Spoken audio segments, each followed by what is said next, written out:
Hello, hello, hello, everybody. Welcome, welcome, welcome. Tonight, I have something extra special for you. Tonight, our guests are Kevin Schnurr and Natasha Rogina from the PKD-FREE Alliance. Kevin is the new Chief Implementation and Operations Officer for the PKD-FREE Alliance, and Natasha is an IVF PKD-FREE mom and the Chief Spokesmom for the Alliance. Kevin's background in kidney advocacy is amazing. Kevin is the organization's first Chief Implementation and Operations Officer, reporting directly to founder Richard Kellner. Kevin plays a vital leadership role and supports the growth and mission of the Alliance. The PKD-FREE Alliance provides needed support and grant funding to families seeking to use IVF or intravitreal fertilization and PGTM, pre-implantation genetic testing for monogenetic disorders, to achieve the dream of having PKD-free children. Kevin joins the PKD-FREE Alliance with over a decade of nonprofit leadership, patient engagement, and rare disease advocacy experience. His connection to kidney disease began in 2012, when at the age of 26 he faced renal failure due to Alport syndrome. After 2 years of dialysis treatment, Kevin received a living donor transplant. These experiences drive his commitment to supporting the rare disease and kidney communities. A thought leader in kidney health, Kevin is known for his innovative approaches, expertise, and inspiring both patients and medical professionals. From Richard Kellner, quote, "We welcome Kevin Schnurr to our team. He is bringing to the PKD-FREE Alliance the experience and knowledge we need to reach and support more families impacted by PKD. He understands our mission and how important it is to advocate for proven methods to end the disease in family." At the Alport Syndrome Foundation, Kevin held roles from patient outreach coordinator to managing director. There he launched patient-centered programs and advocacy initiatives, building and expanding relationships with medical professionals, industry partners, and organizations like the National Kidney Foundation and the American Kidney Fund. Kevin is looking forward to spreading awareness at upcoming educational events, including the ASN Kidney Week and the National Society of Genetic Counselors annual meeting in November. Quote, "After being diagnosed with end-stage renal disease due to Alport syndrome in my 20s, I understand how life-changing a chronic kidney disease diagnosis can be. Serving the Alport syndrome community was an honor. During that time, I worked with thought leaders, advocacy organizations, geneticists, researchers, and key stakeholders in the kidney community. I immediately connected to the PKD-FREE's mission, and I am prepared to use my skills and knowledge to assist impacted families," unquote. Also with us tonight is Natasha Rogina, spokesmom for the PKD-FREE Alliance. Hi, Natasha. Hello. Natasha is a tireless, outspoken example of the amazing work the PK-FREE Alliance does in bringing PKD-free children into the world and stopping the spread of polycystic kidney disease.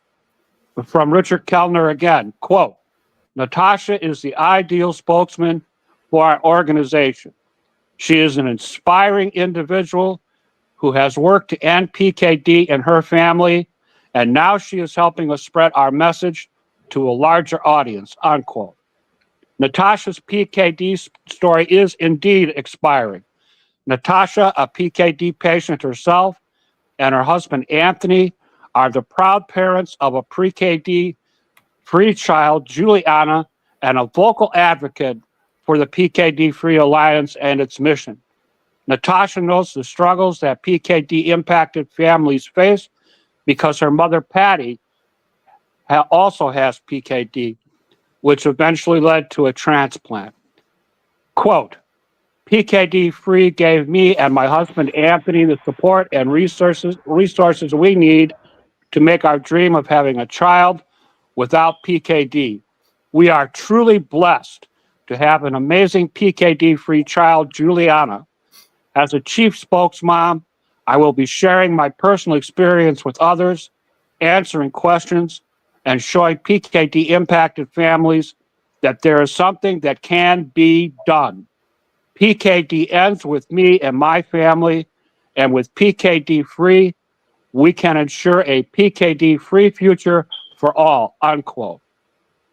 From Richard Kellner, quote, Natasha is the ideal spokesman for our organization. She is a loving and dedicated mother who educated herself and found a way to overcome all the challenges of the IVF and PGT-M process to have a PKD child. She is an inspiring individual who has worked to end PKD in her family, and now she is helping us spread our message to a larger audience. PKD-Free has been making significant progress since it was founded just 3 short years ago. Each month, families that are a part of the organization's PK-Free Babies program are announcing pregnancies. PKD-Free has been making significant progress since it was founded, and as of May 2025, supported families that have welcomed 13 PKD-Free babies into the world, with 20 more expected by the end of 2025. PKD is a genetic condition that affects over 600,000 people in the United States alone, and is one of the leading causes of kidney failure. There is no cure for the disease, and PKD has a 50% chance of being passed on to future generations. Each year, 7,500 people are born with PKD, which is approximately 1 in every 500 births. To learn more about PKD-Free's grant programs, to donate or become an alliance member committed to sharing the organization's message, please visit www.pkdfree.org or email helpingfamilies@pkdfree.org. Now, as you know, it's my custom, I pin the broadcast to the top of my Facebook page, Jim Myers, and in the comments to the broadcast is all the research that I've done, including the 2 links that I just read to you. So if it goes by too fast when we're scrolling, or you think you missed it tonight, be sure you check out the comments to the broadcast and the replay. That information will be there, and everything about Kevin, everything I could find about Natasha are there. So a great research project this week. So, Jim, please give a warm welcome to our guest and the PKD Alliance heroes. Kevin Schnurr and Natasha Rogina are here with us tonight. Kevin and Natasha, how are you doing tonight? Great. Doing well, Jim. Thanks for having us. Thank you for being here. Okay, let me start with Natasha. Did I state everything correctly in the introduction? It was perfect. Thank you. Kev, how did I do? 100%, Jim. Wonderful, wonderful. Natasha, please tell us a little bit about where you grew up, your education, and your employment experiences. Yeah, so I grew up in the suburbs of Chicago, Illinois. I ended up moving to Denver, Colorado right after grad school. My husband and I got married. We were following his job out here. I attended Loyola University, Chicago, and I have a bachelor's in psychology. And then I went on to grad school and got a master's in secondary education. And now I'm finishing my second master's this summer in educational leadership. I am currently a middle school administrator in the suburbs of Denver, Colorado. That is my full-time job. Wow. Kevin, please tell us a little bit about where you grew up, your education and employment experiences. Sure, Jim. So I was born and raised on Long Island, New York. I graduated from the University of Scranton in 2008 with a bachelor's in communication and a minor in English. I was studying radio and print journalism because at the time I had this dream of becoming either a famous radio DJ or a news reporter. And that all changed with my kidney disease diagnosis, but we'll get that a little bit later on. Okay. Kevin, tell us a little bit about your family. Are you a married guy? So actually, I'm not. I'm single. I don't have any children. Believe it or not, Jim, not only am I an only child, but both of my parents are only children. So I like to say that I have a family shrub instead of a family tree. Again, I'm not married, but I like to say that I'm married to kidney patient advocacy. All right. Natasha, I know you are a married lady. To whom are you married? I am married to Anthony Rogina. We got married in July of 2019. And we have one beautiful PKD-free baby girl named Juliana. Wonderful. Wonderful.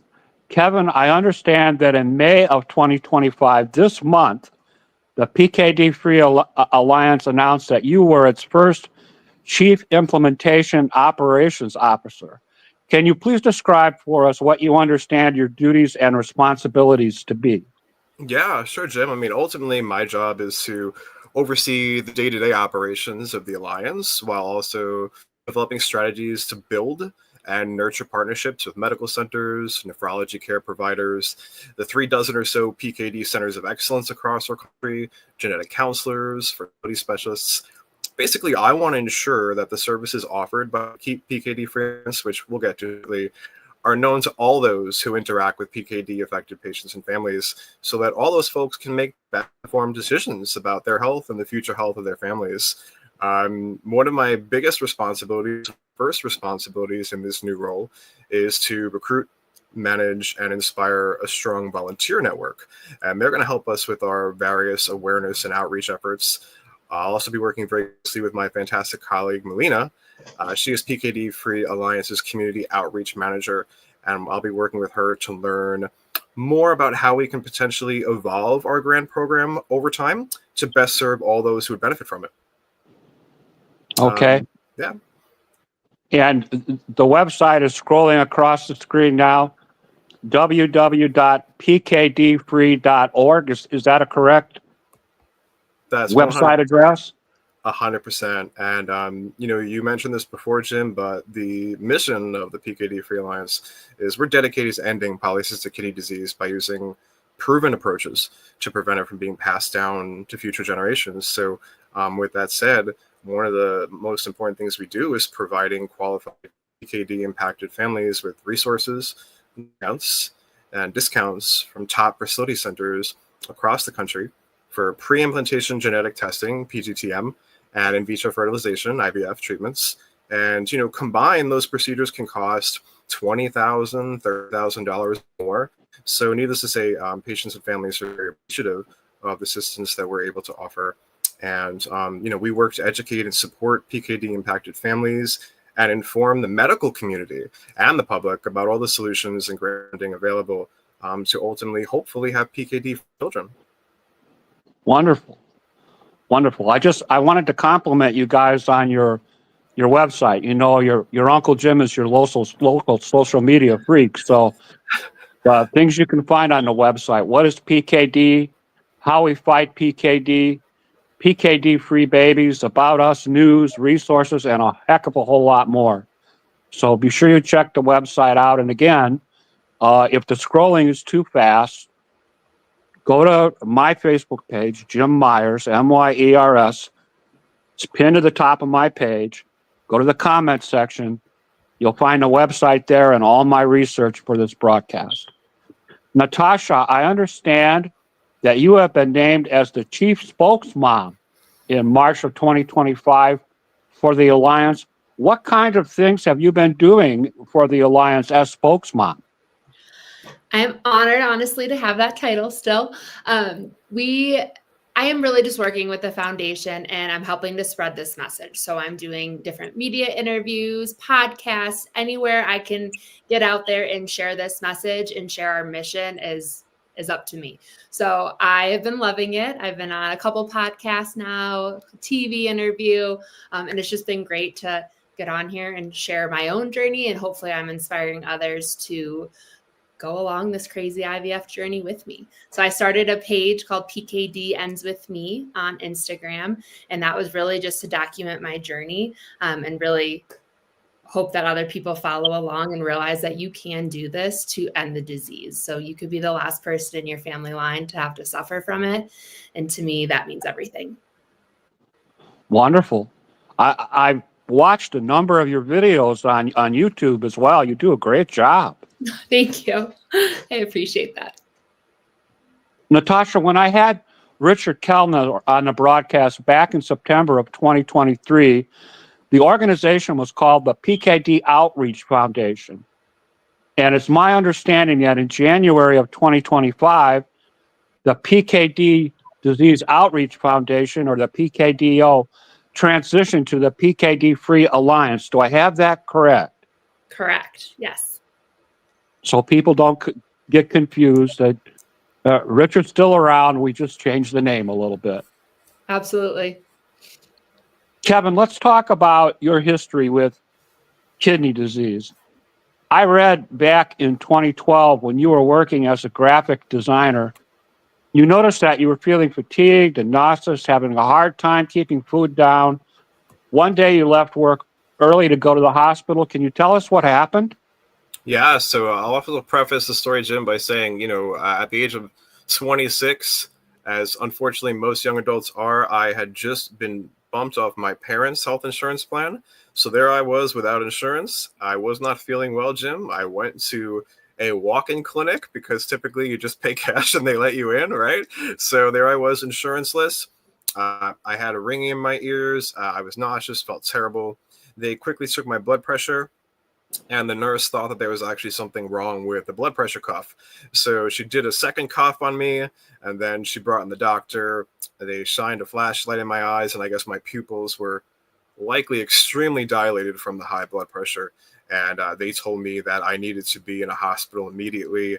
I had to leave my car in the parking lot. They wouldn't let me drive, even though I had just driven there naturally. I had to call my parents and tell them, hey, the docs say I need to be in the ER. So at the ER, lab work was taken right away, and the lab work revealed that my creatinine was 9.7. If you're not familiar with the renal lab values, all you need to know is that is extremely dangerous. Mine should have been more like 1.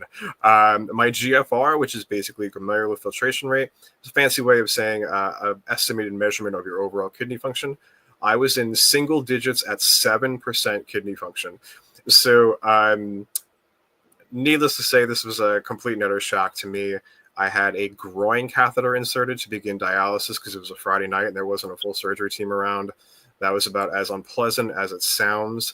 And shortly thereafter, I began proper hemodialysis with a clavicle catheter up here. And ultimately stayed in the hospital for quite a long time while we stabilized my health. Wow. Kevin, what was the nature of your kidney disease? What were you diagnosed with? Sure. So, right away, after the lab work, it was determined that we wanted to do a biopsy on me. So we scheduled a biopsy, and they attempted to retrieve a sample of my kidney, and they were unable to do so, which they were kind of shocked that they were unable to do this successfully. And we did it a second time with essentially a CAT scan or like some other type of radiological imagery to help. And on the second retrieval, they were able to get a sample. And the reason they had such difficulty in getting the biopsy sample was because my native kidneys had shrunk down to the size of cherries, like literally that small. And when the biopsy sample came back from the lab, it was something called Alport syndrome, which were 2 words that I had never heard of. And that kind of spent the rest of my, patient and professional journey, all with those 2 words. Wow. How did it feel when your unexpected heritage diagnosis of Alport syndrome also meant a simultaneous diagnosis of Alport's for your mother? Yeah, sure. So, I mean, for those unaware, Alport syndrome is a rare hereditary condition. It causes a decline in kidney function. It can also cause hearing loss and vision abnormalities and some other lesser studied complications. So that explained the ringing in my ears. It was directly hearing loss that was as a result of this Alport syndrome. And the disease progression of Alport syndrome can vary based on your genetic type, the birth sex of the affected individual, and other factors. The long and short of it is a hereditary condition. As Jim mentioned, at the time that we found out I had Alport syndrome, we also realized that my mother had it, because the reason we were able to deduce that so quickly is it was an X-linked condition.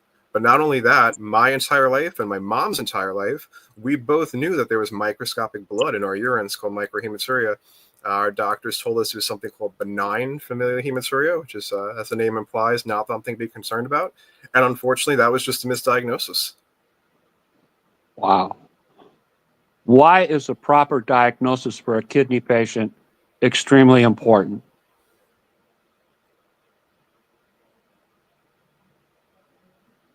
Kevin? So needless to say, Jim, I kind of joke that I'm, the product of, I'm like the poster boy for misdiagnosis. And this is what can happen, unfortunately. Pretty extreme circumstances can happen when you don't get that accurate diagnosis. Okay. You mentioned you were in the hospital for a long period of time. My notes are telling me that you were hospitalized for 90 days Yeah, on Jim, hemodialysis?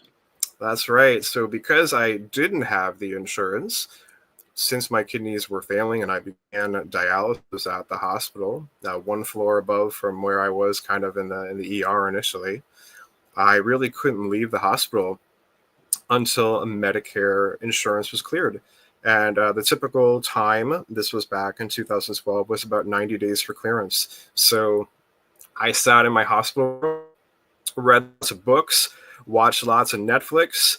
And unfortunately, there were other patients like me that were sitting there waiting for their insurance to clear. I became friends with the social worker. And sure enough, on day 90, I was released. And I was able to begin dialysis training for at-home dialysis. I understand that you were on peritoneal dialysis for 2 years, 10 hours a night. Yeah, absolutely. And that was, every night of the week, 10 hours, which is, a good portion of your day. On the plus side, even though that's a very time-consuming treatment, I did not have any real water intake restrictions, which is commonly the case with hemodialysis patients. And also I had a little bit more flexibility in my diet, which was great because, as you are probably aware, Jim, the kidney diet can be pretty restrictive and all your favorite foods normally go right out the window. In a hurry. Let's talk about your experiences with the Alport Syndrome Foundation. Sure. When did you first volunteer? Yeah, so, when I received those biopsy results, at the time, I did what we always tell people not to do, and I consulted Dr. Google.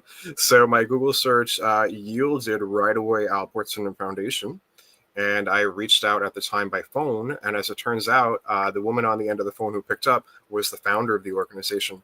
And, she had multiple generations of family members who were affected, and she had lost loved ones to the disease. And we kind of just bonded over my story and her family's story. And I just knew, I was like, I don't want this to happen to anyone else. Like, I would hate to know that there are other people out there who just went through what I did. So pretty much right away, I started doing things like social media for them and helping them go over educational resources. And sure enough, over the course of the 10, 11 years, I was their patient outreach coordinator, their director of comms and patient engagement, associate director, and managing director. Okay. When and where were you first listed for a kidney transplant? So thankfully, Jim, that was one thing that went relatively smoothly because I was otherwise young, mid-20s, healthy young man with no other outstanding medical conditions. I was put on the active national waiting list in the summer of 2012 in New York State, and only in New York State. Okay. It's my understanding that the wait for a deceased donor kidney in New York at that time was about 5 to 7 years. Do I have that right? That's it, Jim. Absolutely. In fact, New York State is one of the longest waiting states for a kidney transplant. Is that correct?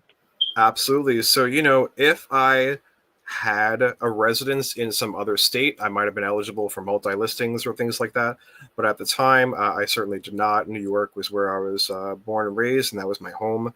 So even though I was on the national waiting list, we knew that, unfortunately, the organ procurement in the state of New York was, I think at the time, we were actually dead last out of all states for not only number of registered organ donors, but, along with California, really excessive wait times based on the population.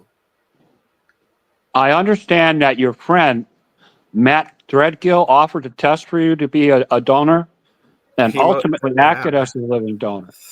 Yeah, so Matt is still to this day my best friend. Matt and I met shortly after college. As I mentioned, Jim, I was working in the radio industry and graphic design. I was working selling like high-end audio products at an electronics store. And it was basically a retail job, and I worked super long hours and holidays, and I forged a great relationship with my friend Matthew. And at the time that I needed a kidney, he was one of the first people that I told before I even went public. And from the get-go, he wanted to be my donor. Excellent.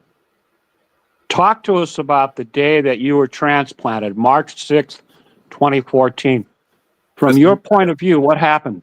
Sure, I will correct you, Jim. It was May 6, 2014. And the only reason I mentioned that is actually because, Jim, we had originally scheduled, had a surgery scheduled for in March. And unfortunately, the night before that was canceled, which was one of the hardest days of my life. They just didn't have a big enough surgery team to move ahead the next morning. There was a few other things they wanted to really finalize. So my ultimate surgery day was May 6th of 2014. And on the 6th of May, I remember I woke up. And as I mentioned, Jim, I do have a little bit of hearing loss. So the nurse was definitely calling my name a few times. I was still under the general anesthesia. And when I finally came to, I remember looking at the nurse and telling her my full name and my date of birth, because that's what you do when the nurses want to verify your identity. And she laughed because I guess she realized that, I was with it.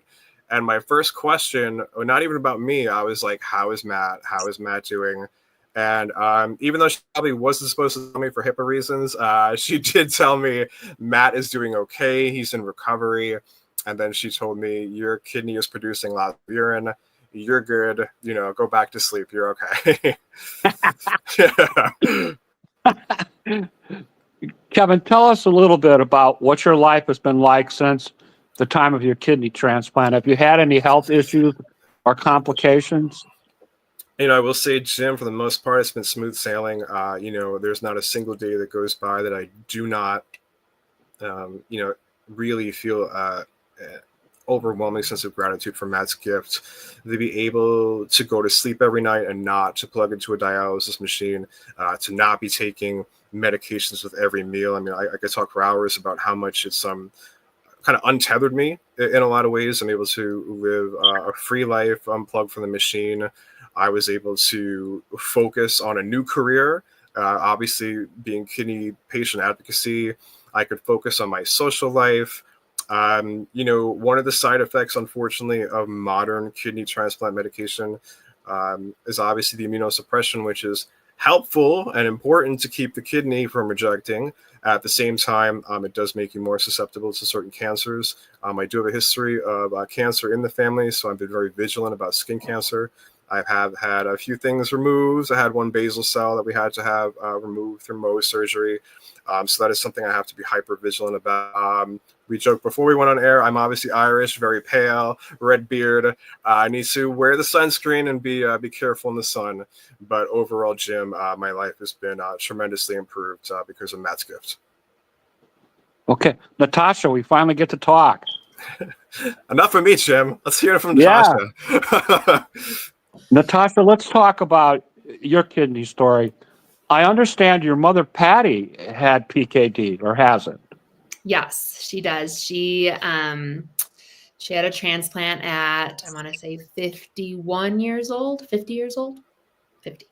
And that was the youngest person in her family line to have it. Most people were in their, early 60s when needing a transplant. So she was the youngest, and I had just graduated college at that point. So that was that was her transplant story. Okay. Yeah. Did your father also have PKD or just your mom? Nope, just my mom. It's been on my So maternal side. 50-50 chance that you would inherit. Yeah, so I have PKD. My brother does not have PKD. I have PKD. My sister does not. So it's very similar. Yeah. When did you first discover that you had polycystic kidney disease, and what happened to lead you to that discovery?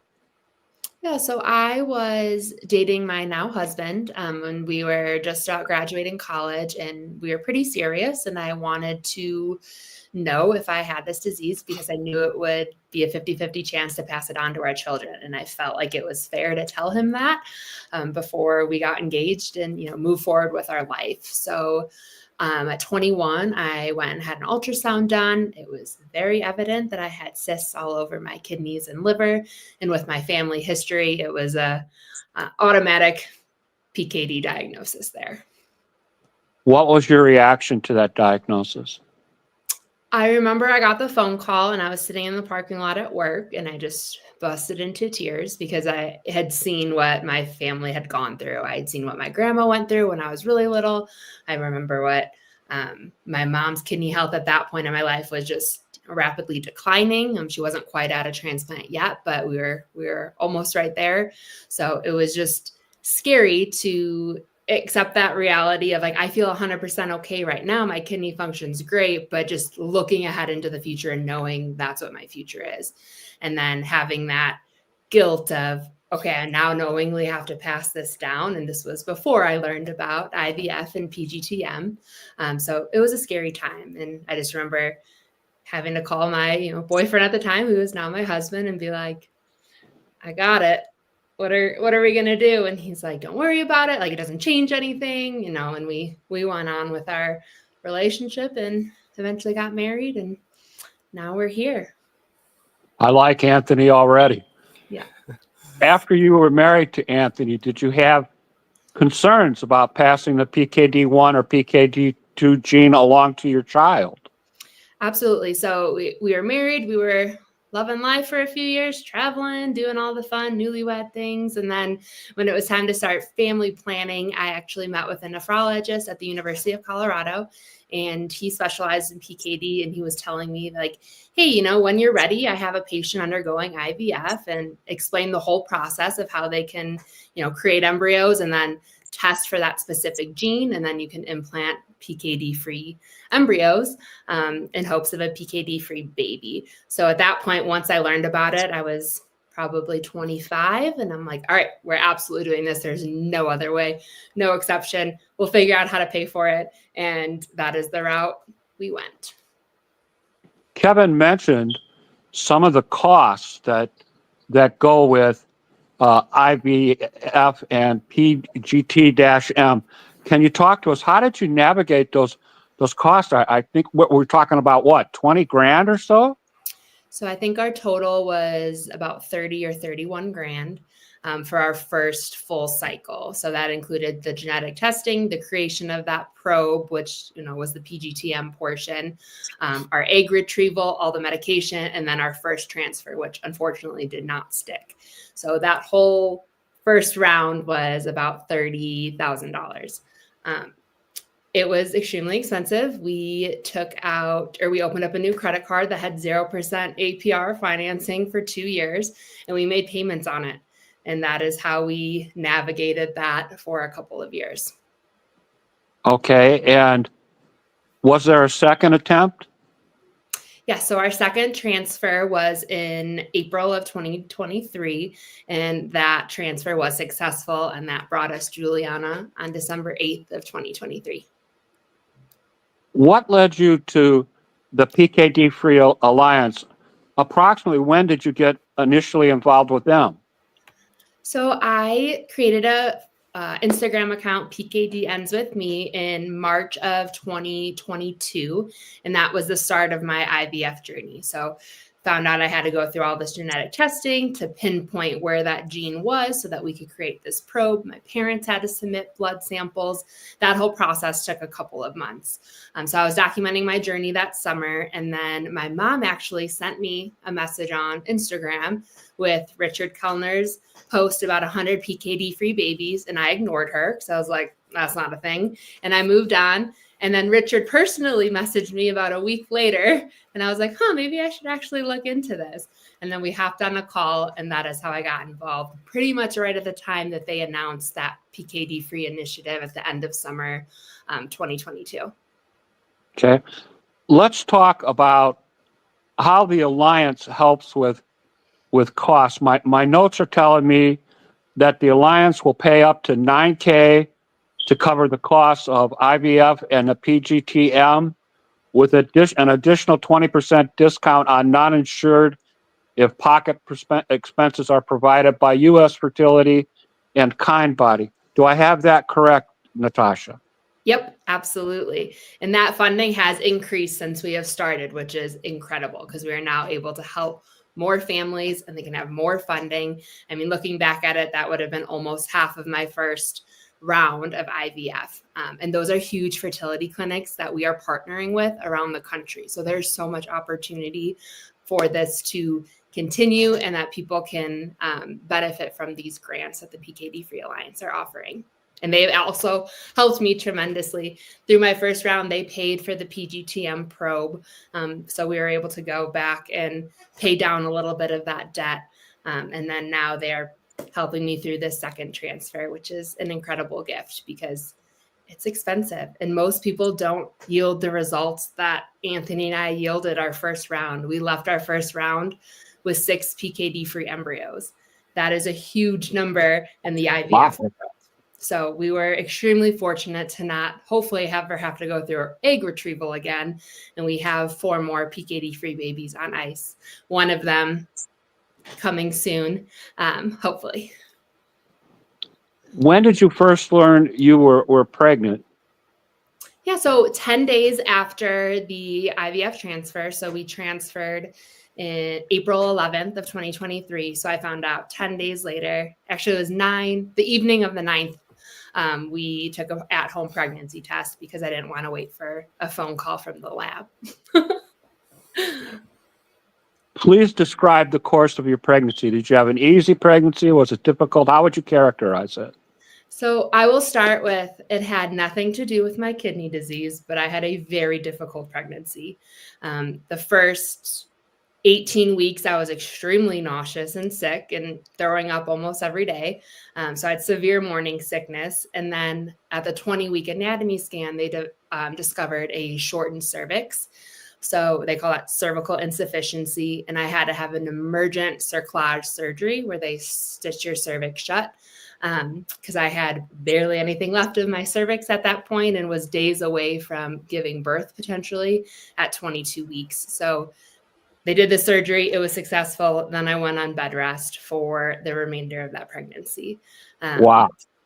That was really hard because I was a teacher at the time. So I had to give that up for almost the entire year because we were just about to start in August. And then I stayed home and my mom thankfully came and moved in with us in Colorado and stayed for 5 months to help me through that because it was a very anxious time in my life. And I just, spent all this money and put my heart and soul into an IVF journey to almost have lost that baby. So it was a very difficult journey, but we made it full term. And then I ended up being induced at 37 weeks because my blood pressure, which is kidney related, got a little too high for their comfort level. So we induced and she was born healthy at 5 pounds, 14 ounces and 19 inches. Wow.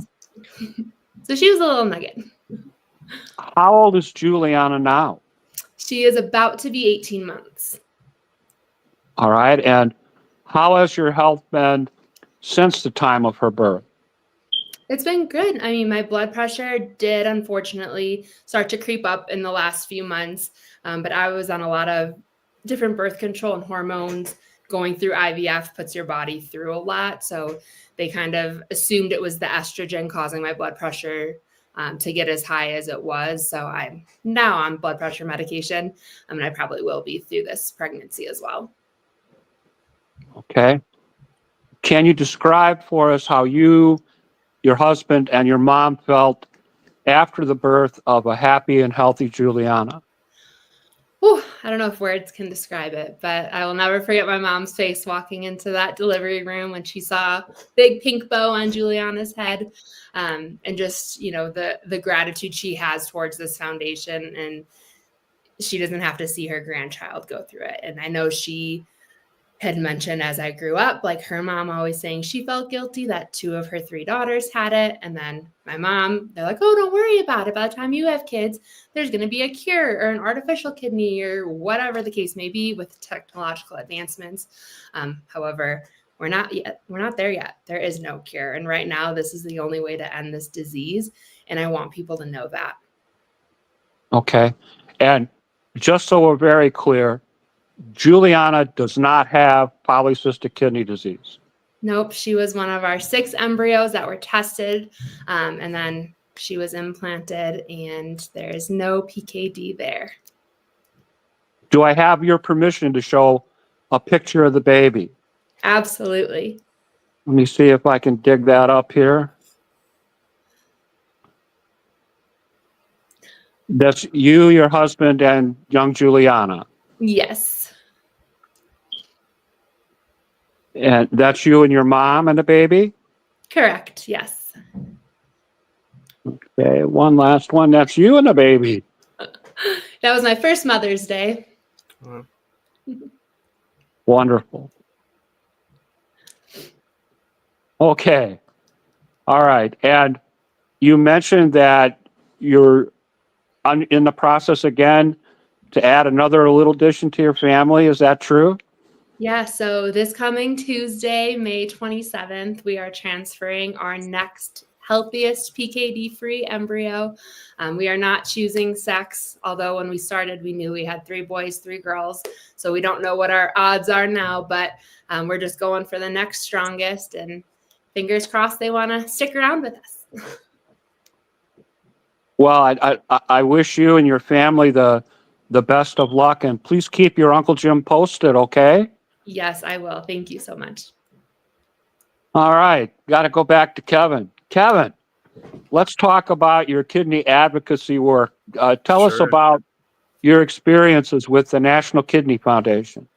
Yeah, sure, Jim. So, not too long after I was transplanted and on dialysis and able to do a lot more travel than I was accustomed to my dialysis days, one of the first things I did, I remember I did the Brooklyn Bridge Walk in New York for the National Kidney Foundation. And then I got involved in a lot more of not only the local, but the federal advocacy. Spent a few trips down on Capitol Hill. Jim, that's when actually you and I first met at one of those NKF national meetings. And they were really the first organization to kind of introduce me to what a patient advocate can do, and truly how powerful just an individual patient's story can be when coupled with a really refined ask. More often than not, that can produce results. You also did some work with Honor the Gift. Yeah, absolutely, Jim. Love to shout out Honor the Gift. They're a great organization, and they are really doing great work specifically in the transplant space to ensure that living donors have protections, to ensure that non-invasive testing that's used to really assess the viability of transplanted kidneys, things like that, to make sure insurance is covering these things. They're really just doing great work to ensure that transplanted patients and the tremendous individuals who give their kidneys to make that happen are taken care of. And your advocacy work with the Alport Syndrome Foundation? Sure. So by the time I made it to Alport Syndrome Foundation, ASF really introduced me to a lot of really great roundtable groups and different discussion groups, a lot more state and federal pieces. Specifically, when I was with Alport Syndrome Foundation, naturally, we were really involved in the rare disease space. Lots of good legislation out there specifically for rare diseases and even orphan diseases. So that's certainly something I'm still very passionate about as an Alport syndrome patient, making sure rare disease patients are entitled to everything they should be entitled to. Okay. My friend Jay told me I'm supposed to ask you, what kind of future plans do you have for advocacy with the Alliance? Yeah, sure. So it's funny, Jim. Actually, today was actually a roundtable. American Kidney Fund is another great organization I've had the pleasure of partnering with over the years. They have a great initiative called UCKD, that stands for the Unknown Causes of Kidney Disease Project. Today was actually our quarterly meeting. I'm part of their public policy group, and I'm proud to represent PKD-FREE Alliance as part of that working group. And, it goes without saying that there's a lot going on right now at the federal level for healthcare. And I think more than ever, we need to rally together and make sure that important proposed changes, some of which can be very devastating to kidney disease patients in particular, especially when it comes to insurance coverage. We need to make sure that we are calling our legislators and, doing all types of virtual emails and things of that nature, and making sure that as patients, we rally together and take care of each other. Very much an issue now that matter's going to the Senate. Absolutely. Natasha, we've talked a little bit about your advocacy work for the Alliance. Is there anything coming up in the future that you can talk to us about? So there's always great things brewing with this foundation. But currently we're just continuing to spread and reach out to different media organizations and spread this message. So I'm hoping this summer, as I finally get a summer break from being a middle school administrator, that I could be doing more with the PKD-FREE Alliance and getting out there, getting on more interviews, and just spreading the message that this is a possibility and truly we can end this disease. Wonderful. Wonderful. Okay. Ladies first, we're in the home stretch. Do you have any final statements that you wish to make to our audience tonight, Natasha, before we conclude the broadcast for the evening? Yeah, I think anyone interested in pursuing this journey, just reach out. We have people that can talk you through what this is going to look like, how the grants work, working through just, navigating your own insurance. Like that is a huge aspect of IVF, and figuring out what coverage you have available. That varies by state. So we're here to help. So I just really want people to feel like they can reach out. They can reach out to me directly. I get messages every week on my Instagram page about, hey, what was your experience? How did these hormone shots make you feel? The whole journey. So I'm posting more about it this time around, so that people can really follow along day by day with what I'm doing. But I just want to get out there and help people understand that this is an option, and it's honestly not just an option for PKD. You can do this with other genes. I have a friend that from college that just did it with a cancer gene. So it's really not just PKD. We can do this for other diseases. So I think it's a great way to, get out there and let people learn about this. Excellent. Excellent. Kevin, do you have any final statements that you wish to make to our audience tonight before we conclude the broadcast for the evening? Sure, Jim. I think I'd like to say that the importance of being educated about one's condition, whether that be, PKD, Alport syndrome, or otherwise, and the subsequent self-empowerment that comes with that knowledge cannot be overstated. It's important to feel like you're an active member of your care team at all times. And if that's not something that you feel you are certainly, you should feel empowered to express that to your provider. And if you're not getting a good vibe from your provider, it's okay to choose a different provider. Unfortunately, we know lots of patients who switch providers for various reasons. Maybe the bedside manner is just not what they were hoping for. And, the fact of the matter is there are numerous PKD centers of excellence. There's around 40 of them, give or take, and, various partner clinics all across the United States. And right now, today, you can make positive decisions which positive impact the generational health of your family. So in addition to recommending, partner fertility clinics, the PKD-FREE Alliance can also directly connect young families to other people like Natasha and Anthony and other couples who have personally gone through the PGTM and IVF process. Not only do they feel more empowered, they feel more self-assured in their decision-making. So definitely reach out, pkdfree.org. Absolutely. Absolutely. Thank you so much. Thank you, Jim. This has been a very enlightening broadcast, such a great discussion. And the fact that I as a PKD patient and like you, Natasha, one parent had it, one parent did not. I had a 50-50 chance. I inherited it. My kid's sister did not.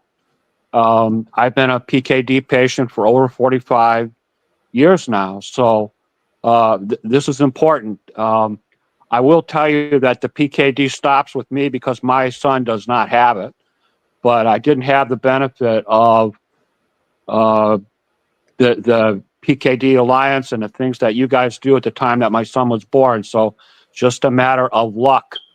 In my case, my ex did not have PKD, so Jim didn't get it. Thank God. So as far as the job that you guys did tonight, what a great job. I appreciate you coming on the broadcast and talking to us and making us all a little bit smarter about the PKD-FREE Alliance. I have some things I have to button up with my audience to let them know who's coming on next week. You're free to stay, you're free to leave, whatever it is that you choose to do. Right. Thanks again for having us, Jim. Oh, thank you for being here.